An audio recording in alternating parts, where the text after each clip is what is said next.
সুপ্রিয় দর্শক আসসালামু আলাইকুম। চলে আসলাম নতুন রেসিপি নিয়ে। আমি আজকে আপনাদের তৈরি করে দেখাবো লবস্টার কিভাবে রান্না করে। অনেকে আমাকে প্রশ্ন করছে, আপু এটা কি? আসলে এটা হচ্ছে সামুদ্রিক চিংড়ি মাছই বলে এটাকে। সামুদ্রিক চিংড়ি মাছ, এটার মাথা নেই বলে ওরকম দেখা যাচ্ছে। দেখেন, এগুলোর মাথা নেই বলে এরকম দেখা যাচ্ছে। আসলে এটা কিন্তু সামুদ্রিক চিংড়ি মাছ। আর এই ভিতরে কিন্তু মাংসটা অনেক নরম, উপরের খোলসটা অনেক শক্ত থাকে, অনেকে কাটতে পারে না। তাই আমি কিভাবে কাটতে হবে, কিভাবে কি করতে হবে, আমি সব আপনাদের দেখিয়ে দিব। এই মাছটার এই নিচে অনেক শক্ত থাকে, এই ঘাটে ঘাটে সুন্দর করে কেচি দিয়ে কেটে তারপরে এই উপরের খোসাটা টান দিলেই সুন্দর উঠে যাবে। উঠে গেলে ভিতর থেকে মাংসটাকে বের করে নিতে পারবেন। এই যে টান দিয়ে আমি বের করে নিলাম, দেখেন কত সুন্দর বের হয়ে আসলো মাংসটা। এখন এটাকে সুন্দর করে ধুয়ে কেটে নিব আমি, টুকরা টুকরা করে কেটে তারপরে এটাকে আমি রান্না করবো। আসলে মাথা নেই বলে অনেকে বুঝতে পারতেছে না এটা কি। মাথা থাকলে আপনারা বুঝতে পারতেন এটা একটা চিংড়ি মাছ। আমি হলুদ লবণ মাখিয়ে নিয়েছি। এখন কড়াই বসিয়ে দিয়েছি, তেল দিয়ে দিলাম।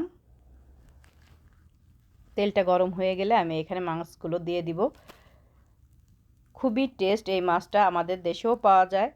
এখন কিন্তু আমাদের দেশে অনেকই পাওয়া যায়, অনেকেই চেনেন, অনেকে চেনেন না। মাছটা খেতে অনেক টেস্ট, আপনারা অবশ্যই ট্রাই করে দেখবেন। বাংলাদেশে প্রায় অনেক জায়গা, আপনার বড় বড় যেখানে মাছের বাজার আছে আপনারা অবশ্যই ওখানে পাবেন এই মাছটা। কাটা একটু সমস্যা বলে আমি আপনাদের দেখাই দিলাম কিভাবে কাটতে হয়। খুবই ইজিভাবে পরিষ্কার করা যায়। মাথাটা যেহেতু নেই এর জন্য আরও সহজ হয়ে গেছে কাটাটা। আমি মাছটাকে প্রথমে একটু ভেজে নিব। একেবারেই গোশের মতো লাগে, অনেক বড় তো মাছটা। আর এই মাছটা কিন্তু অনেক দামি। তো আমার প্রায় ভাজা হয়ে গিয়েছে মাছটা, দেখেন। আমি এগুলোকে এখন তুলে নিব।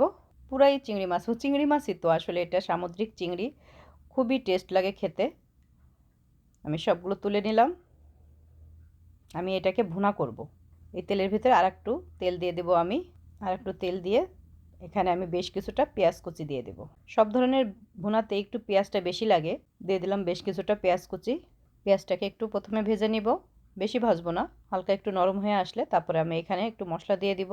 এই তো ভেজে নিয়েছি। এখন আমি এখানে দিয়ে দেব পরিমাণ মতো আদা বাটা, পরিমাণ মতো রসুন বাটা দিয়ে দিব। দিয়ে আমি আদা রসুনটাকে প্রথমে পেঁয়াজের সাথে একটু ভেজে নেব, যাতে আদা রসুনের কাঁচা গন্ধটা চলে যায়।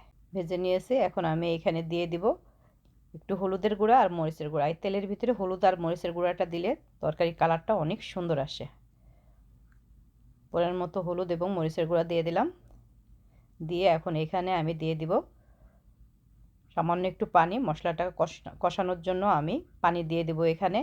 আমি এখানে একটু গুঁড়া মশলা দিব, দিয়ে দিব এখানে পরিমাণ মতো ধনিয়া গুঁড়া, দিয়ে দেবো পরিমাণ মতো জিরার গুঁড়া, দিয়ে দিব এখন পরিমাণ মতো লবণ।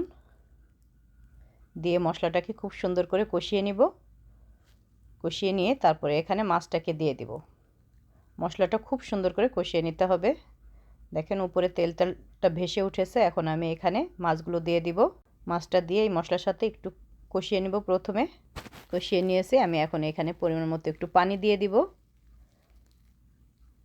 খুবই ভালো লাগে, খুবই টেস্ট হয় এইভাবে রান্না করে মাছটা যদি খান। এই মাছটা কিন্তু চিংড়ি মাছের মতো ওইভাবে কিন্তু কুরমাও করা যায়, খুবই ভালো লাগে কুরমা করলেও। আমি একটু ঝাল ঝাল করে রান্না করতেছি, ঝাল ঝাল করে রান্না করলেও ভালো লাগে, খুবই ভালো লাগে আসলে। ওই মাছটা দিয়ে দিলাম একটা কাঁচামরিচ। কাঁচামরিচটা দিলে খুব সুন্দর একটা ফ্লেভার বের হবে, মানে খুব সুন্দর একটা সুঘ্রাণ বের হবে। দিয়ে দিলাম একটু ভাজা জিরার গুঁড়া। দিয়ে আবার কিছুক্ষণ একটু রান্না করে নিব। পানিটা শুকিয়ে গেলে আমি নামিয়ে নেব। একেবারেই ইজি রান্না করা, খেতে কিন্তু অসাধারণ লাগে। অনেকে পরিষ্কার করতে পারেন না বলে অনেকে কিন্তু এই চিংড়ি মাছটা আনে না, মানে এই সামুদ্রিক মাছটা আনে না। এর জন্য খেতে পারে না যে কিভাবে পরিষ্কার করব, কিভাবে। অনেক শক্ত থাকে তো, উপরের খোলসটা প্রচুর শক্ত থাকে। আমার রান্না হয়ে গিয়েছে। আমি এখন এটাকে একটা বাটিতে নামিয়ে নেব।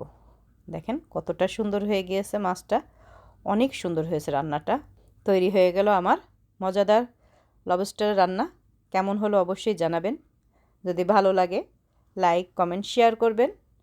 আজকে এই পর্যন্ত, ফিরে আসব নতুন কোনো আরেক রেসিপি নিয়ে। সবাই ভালো থাকবেন। আল্লাহ হাফেজ। আসসালামু আলাইকুম।